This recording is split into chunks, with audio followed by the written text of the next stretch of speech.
வணக்கம். இது அடையாளத்தின் இன்றைய முக்கிய செய்திகள். முதலில் தலைப்புச் செய்திகள். வழக்கு விசாரணைக்கு வராத ரணில், நீதிமன்றம் விடுத்த அதிரடி உத்தரவு. மின்சார கட்டணத்தில் திருத்தமா, வெளியான அறிவிப்பு. வெளிநாட்டிலிருந்து இலங்கைக்கு வந்த பெண், பல்கலைக்கழக மாணவன் செய்த செயல். பணம் தர மறுத்த தாயின் கால்களை உடைத்த மகனின் கொடூர செயல், வெளியான அதிர்ச்சி தகவல். 25 அடி பள்ளத்தில் பாய்ந்த பேருந்து, பயணித்த பலருக்கு நேர்ந்த சோகம். 3வது நாள் அகழ்வில் செம்மணி புதைக்குழியில் இருந்து 2 எலும்புக்கூடுகள், ஆய்வில் வெளிவந்த தகவல். கடும் வெப்பநிலை எச்சரிக்கை, வளிமண்டலவியல் திணைக்களத்தின் அவசர அறிவிப்பு. இலங்கை கிரிக்கெட் நிறுவனத்தின் இடைக்கால குழுவில் சங்கக்காரர், தலைவராக ஈரான், வெளியான தகவல். இதுபோன்ற தொடர்ச்சியான செய்தி அறிவிப்புகளை உடனுக்குடன் பெற்றுக்கொள்ள மறக்காமல் நமது அடையாளம் சேனலை சப்ஸ்கிரைப் செய்து இணைந்திருங்கள். தொடர்வென விரிவான செய்திகள்.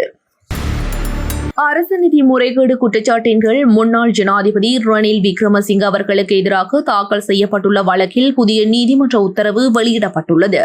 கோட்டை நீதவான் இசுரு நெத்திகுமார இந்த வழக்கின் விசாரணைகள் தொடர்பான இறுதி முன்னேற்ற அறிக்கையை வரும் ஜூலை 8 சமர்ப்பிக்குமாறு இன்று உத்தரவிட்டுள்ளார். இந்த வழக்கின் முதல் சந்தேக நபராக பெயரிடப்பட்டுள்ள ரணில் விக்ரமசிங்க அவர்களின் சார்பில் நீதிமன்றத்தில் முன்னிலையான சட்டத்தரணி திலக் மாரப்பன உடல்நலக்குறைவு காரணமாக அவர் இன்று நீதிமன்றத்தில் முன்னிலையாக முடியாது என தெரிவித்ததுடன் அதற்கான மருத்துவ அறிக்கைகளையும் சமர்ப்பித்தார். இதனை பரிசீலித்த நீதவான் முதல் சந்தேக நபருக்கு எதிரான குற்றப்பத்திரிகையை தாக்கல் செய்வதற்கான நடவடிக்கைகளை தாமதமின்றி மேற்கொள்ளுமாறு அதிகாரிகளுக்கு அறிவுறுத்தினார். மேலும் குற்றச்சாட்டுகளை தொடர்வதற்கு போதுமான சான்றுகள் இருக்கலாம் என எதிர்பார்க்கப்படுவதாகவும், குற்றப்பத்திரிகை தாக்கலில் தாமதம் ஏற்பட்டால் அதற்கான காரணங்களை ஆராய்ந்து நீதிமன்றத்திற்கு அறிக்கை சமர்ப்பிக்க வேண்டும் எனவும் அவர் குறிப்பிட்டார். இதனால் இந்த வழக்கின் அடுத்த கட்ட நடவடிக்கைகள் மற்றும் சட்ட நடைமுறைகள் ஜூலை 8 சமர்ப்பிக்கப்பட உள்ள இறுதி அறிக்கையை தொடர்ந்து தீர்மானிக்கப்படும் என எதிர்பார்க்கப்படுகிறது. 2026 ஆண்டு 2 மற்றும் 3 காலாண்டுகளுக்கான மின்சார உற்பத்தி செலவு மதிப்பீட்டை அடிப்படையாக கொண்டு முன்மொழியப்பட்டுள்ள மின்சார கட்டண திருத்தம் தொடர்பாக பொதுமக்களின் கருத்துக்களை பெற தீர்மானிக்கப்பட்டுள்ளது. இதனை இலங்கை பொது பயன்பாடுகள் ஆணைக்குழு அறிவித்துள்ளது. உலகளாவிய எரிபொருள் விலையேற்றம் காரணமாக மின்சார உற்பத்தி செலவு அதிகரித்துள்ளதாகவும் இதற்கான மதிப்பீட்டு அறிக்கை கடந்த ஏப்ரல் 27 சமர்ப்பிக்கப்பட்டுள்ளதாகவும் ஆணைக்குழு தெரிவித்துள்ளது. அதேவேளை மாதத்திற்கு 180 அலகுகளுக்கும் குறைவாக மின்சாரம் பயன்படுத்தும் அரச நிறுவனங்கள், பொது கட்டமைப்புகள், சுற்றுலா கோட்டல்கள் மற்றும் முதலாம் நிலை தொழிற்சாலைகளுக்கு இந்த கட்டண அதிகரிப்பிலிருந்து விலக்கு அளிக்கப்பட்டுள்ளது. மேலும் நிலக்கரி விநியோகத்தில் ஏற்பட்டுள்ள சிக்கல்களால் ஏற்படும் மேலதிக செலவுகள் நுகர்வோர் மீது சுமத்தப்பட மாட்டாதெனவும் இலங்கை பொது பயன்பாடுகள் ஆணைக்குழு உறுதியளித்துள்ளது. இதற்கான எழுத்துப்பூர்வமான கருத்துக்கள் மற்றும் முன்மொழிவுகளை பொதுமக்கள் எதிர்வரும் மே மாதம் 6 வரை தபால், மின்னஞ்சல், வாட்ஸ்அப் மற்றும் பேஸ்புக் மூலம் சமர்ப்பிக்க முடியும். அன்றைய தினமே பண்டாரநாயக்க சர்வதேச மாநாட்டு மண்டபத்தில் வாய்மொழி கருத்து கணிப்பு அமர்வும் நடைபெறவுள்ளது. இதில் கலந்து கொண்டு உரையாற்ற விரும்புவோர் முன்கூட்டியே பதிவு செய்ய வேண்டும் என தெரிவிக்கப்பட்டுள்ளது. அனைத்து தரப்பினரின் கருத்துக்களையும் பரிசீலித்த பின்னர் மின்சார கட்டண திருத்தம் தொடர்பான இறுதி முடிவு மே மாதம் 9 அறிவிக்கப்படும் எனவும் இலங்கை பொது பயன்பாடுகள் ஆணைக்குழு மேலும் தெரிவித்துள்ளது. வெளிநாட்டில் இருந்து இலங்கைக்கு வந்த பெண் ஒருவரை பாலியல் ரீதியாக துன்புறுத்தியதாக கூறப்படும் சம்பவம் தொடர்பில் வாடகை வாகன ஓட்டுநர் ஒருவர் கைது செய்யப்பட்டுள்ளார். போலீசார் தெரிவித்ததாவது, கைது செய்யப்பட்ட சந்தேக நபர் 25 வயதுடைய பல்கலைக்கழக மாணவர் என விசாரணைகளில் தெரியவந்துள்ளது. இந்த சம்பவம் குறித்த பெண் அந்த வாகனத்தில் பயணம் செய்து கொண்டிருந்த போது இடம்பெற்றதாகவும் பாதிக்கப்பட்ட பெண் உடனடியாக போலீசாருக்கு தகவல் வழங்கியதாகவும் கூறப்பட்டுள்ளது. இதனைத் தொடர்ந்து உணவட்டுநர் சுற்றுலா போலீஸ் பிரிவின் பொறுப்பதிகாரி தலைமையிலான குழு விரைந்து நடவடிக்கை எடுத்து சந்தேக நபரை கைது செய்துள்ளது. மேலும் சம்பவத்துடன் தொடர்புடைய வாகனமும் போலீசாரின் கட்டுப்பாட்டுக்குள் எடுக்கப்பட்டுள்ளதாக தெரிவிக்கப்பட்டுள்ளது. இந்த சம்பவம் தொடர்பான மேலதிக விசாரணைகளை போலீசார் தொடர்ந்து முன்னெடுத்து வருகின்றனர். கேகாலை பகுதியில் மனதை பதற வைக்கும் குடும்ப வன்முறை சம்பவம் ஒன்று பதிவாகியுள்ளது. போதைப்பொருள் வாங்க பணம் தர மறுத்த தாயை மகன் தடியால் தாக்கி அவரது 2 கால்களிலும் எலும்புகளை முறித்துள்ள சம்பவம் அதிர்ச்சியை ஏற்படுத்தியுள்ளது. போலீசார் தெரிவித்ததாவது, கடந்த 26 தேவலகம பகுதியைச் சேர்ந்த 46 வயதுடைய பெண்ணொருவர் தனது 20 வயதுடைய மகனால் தாக்கப்பட்டுள்ளார். சம்பவத்தில் காயமடைந்த அவர் தற்போது கேகாலை பொது மருத்துவமனையில் உள் நோயாளியாக சிகிச்சை பெற்று வருகிறார்.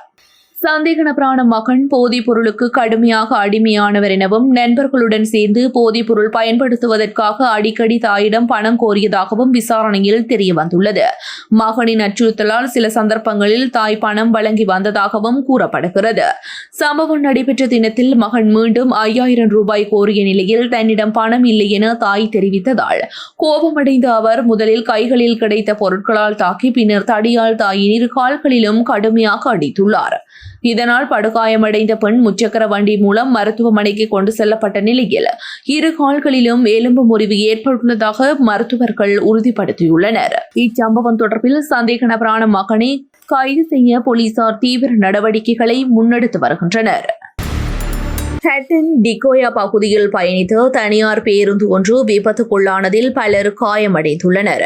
டயகமவில் இருந்து கெட்டன் நோக்கி சென்று கொண்டிருந்த இந்த பேருந்து வீதியை விட்டு விலகி சுமார் 25 அடி பள்ளத்தில் கவிழ்ந்து விபத்துக்குள்ளானதாக போலீசார் தெரிவித்துள்ளனர்.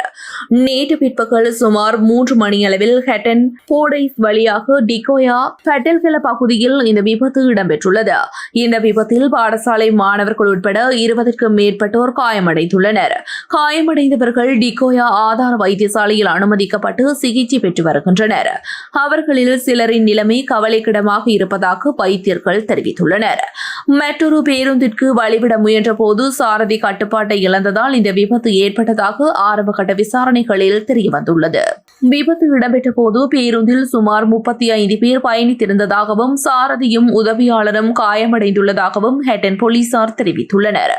சம்பவம் தொடர்பான மேலதிக விசாரணைகள் தொடர்ந்து முன்னெடுக்கப்பட்டு வருகின்றன.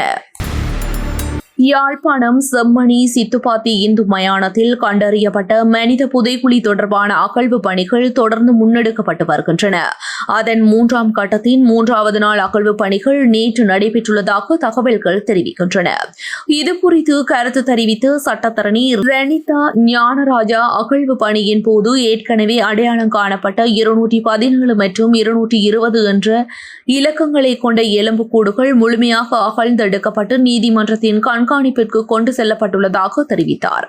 மேலும் வடமேற்கு பகுதியில் ஆரம்பிக்கப்பட்ட அகழ்வு பணிகளில் சில எண்பு தொகுதிகள் அடையாளம் காணப்பட்டுள்ளன. ஆனால் அவற்றின் சரியான எண்ணிக்கை சுத்தப்படுத்தும் பணிகள் முடிந்த பின்னரே உறுதிப்படுத்தப்படும் எனவும் கூறப்பட்டது.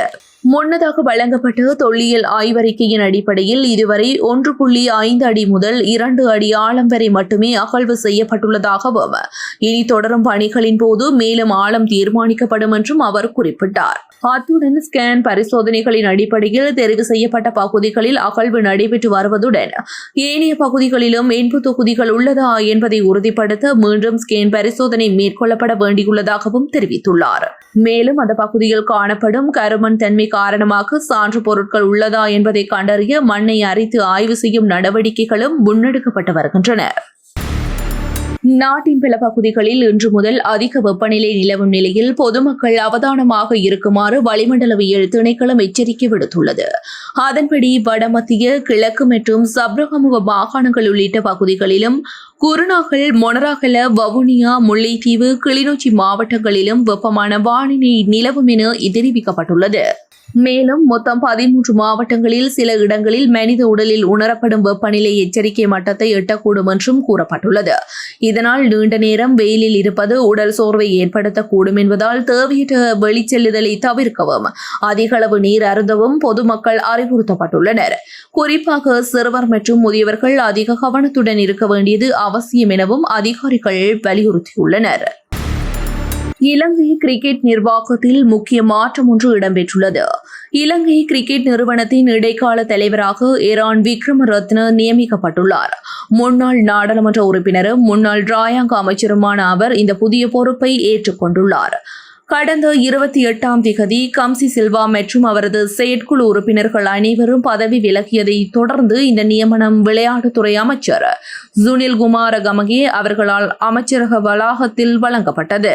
இதன் கீழ் அமைக்கப்பட்டுள்ள மறுசீரமைப்பு குழுவில் குமார சங்கக்கார, ரொசன் மகாநாம, ஜிதாத் வெட்முனி உள்ளிட்ட பலர் உறுப்பினர்களாக நியமிக்கப்பட்டுள்ளனர்.